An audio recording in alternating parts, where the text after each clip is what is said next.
मोबाईलच्या वादातून तरुणाचा खून, फरारी आरोपी रुई येथे जेरबंद।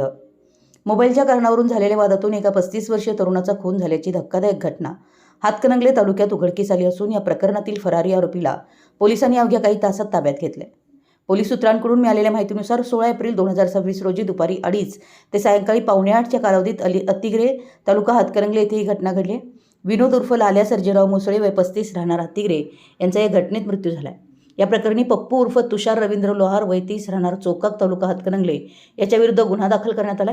तक्रारीनुसार मोबाईलच्या कारणावरून झालेल्या वादातून आरोपीनं मयतास मोटरसायकलवरून स्मशानभूमीजवळील पुलाखाली नेलं। तिथे त्याला मद्य पाजून डोळ्यावर चटणीची पूड टाकत अज्ञात हत्यारानं डोक्यावर वार करून गंभीर जखमी केलं। उपचारापूर्वीच त्याचा मृत्यू झाल्याचं समोर आले। घटनेनंतर आरोपी फरार झाला होता। दरम्यान पोलीस अंमलदार राहुल टोंडपे व मशकूर मुल्ला यांनी गोपनीय बातमीदारामार्फत माहिती मिळाली की या गुन्ह्यातील फरारी आरोपी रुई इथे आलाय।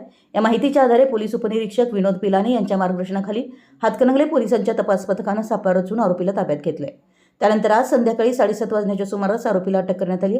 दरम्यान पुढील तपासासाठी आरोपीस उद्या पोलीस कोठडी रिमांडसाठी हुजूर कोर्ट वडगाव इथं हजर करण्यात येणार असल्याची बातमी पोलिसांकडून देण्यात आली। आपल्या परिसरातील महत्त्वाच्या बातम्या पाहण्यासाठी आमच्या नवसंकेत न्यूज चॅनलला यूट्यूबवर सबस्क्राइब करा आणि बेल आयकॉन प्रेस करा।